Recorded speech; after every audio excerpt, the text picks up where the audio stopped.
Hello dear student, welcome. अब next type का sum हम लोग सॉल्व कर रहे हैं स्टैंडर्ड कॉस्टिंग में। अभी इसमें क्या है ना, ये मटेरियल बैलेंस बोला है, लेबर नहीं बोला है। लेबर भी इस तरह आ सकता है। इधर ABCD दिया है, क्या दिया है?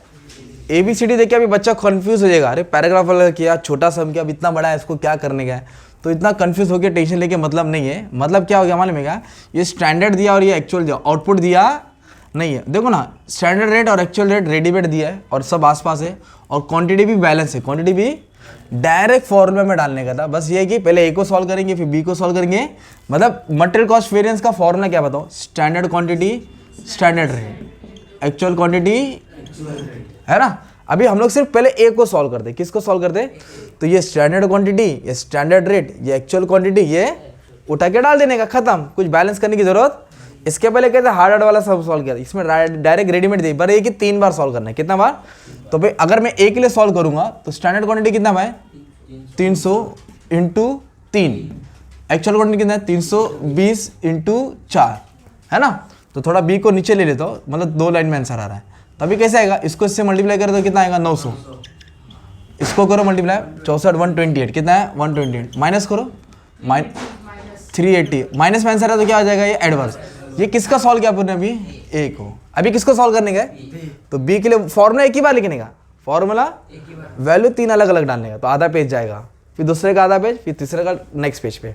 अभी B के लिए सॉल्व करेंगे तो standard quantity, standard rate, actual quantity आ गया ना B का। फिर C के लिए standard quantity, standard rate, actual quantity. तो पहले सबका A निकाल देने का, पहले सबका क्या करने का? A निकाल देने का। तो मान लो अभी एक फॉर्मूला सॉल्व हो गया ना भाई। अभी दूसरा क्या निकालने का? Material price variance. तो प्राइस का फॉर्मूला क्या बोलो? Standard rate minus actual rate, बोलो। और आएगा एक्चुअल क्वांटिटी। फॉर्मूला याद करने का था, ओके। तो अगर मैं A के लिए सॉल्व कर रहा हूँ तो रेट कितना है? 3 है और 4, तो इधर आएगा 3 minus 4। Actual quantity, actual quantity कितना है? 320। तो सॉल्व करके माइनस 320 है एडवर्स। क्या लिख दिया? तो ये किसका है भाई? A का। तो B के लिए कैसे सॉल्व करेंगे? B का क्या रेट है? Standard rate, standard 5 minus 4.5 into actual quantity. Actual quantity कितना है? 400। फिर इसको इससे माइनस करेंगे, इससे क्या करेंगे? मतलब जिसको फॉर्मूला आया था वो खेल दिया। बच्चे कंफ्यूज होता है कि यार मैंने हार्ड वाला किया पर इजी वाला वो कर नहीं पाता है। अब ये यूसेज वेरिएंस है। क्या है? यूसेज में क्या करेंगे? दोनों क्वांटिटी को क्या करेंगे? माइनस। यूसेज में क्या करेंगे? दोनों क्वांटिटी को माइनस करेंगे। Standard quantity minus actual quantity, और आएगा स्टैंडर्ड रेट। क्या आएगा? तो स्टैंडर्ड क्वांटिटी कितना है? 500। एक्चुअल क्वांटिटी कितना है? 420। 500 माइनस 420। स्टैंडर्ड रेट क्या आएगा?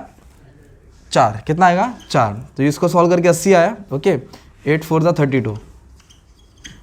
वैसे B का करना, वैसे C का करना है, इतना ही था। सेम लेबर में भी आ सकते हैं। तो लेबर में वैल्यू दिया रहेगा hour rate, standard, actual, ABC बोलो ना। ये जो लास्ट वाला लिए, हाँ स्टैंडर्ड कैसा A का लिए थे, लास्ट वाले में C का ही सीधा अमाउंट ले लिया आपने। अच्छा गलत, तो ये C का ये इधर लिखना चाहिए मेरे को। राइट। एक क्या ध्यान है भाई तेरा। अच्छा, A का वैल्यू कितना है? 300। और एक्चुअल क्वांटिटी कितना है? 320। स्टैंडर्ड रेट कितना है? 3। ये सॉल्व करके A का आएगा। मैंने C का सॉल्व किया और A की जगह भी लिखा। C का सॉल्व करके फिर वैसे B की वैल्यू लेंगे। किसकी? फिर C की वैल्यू लेंगे।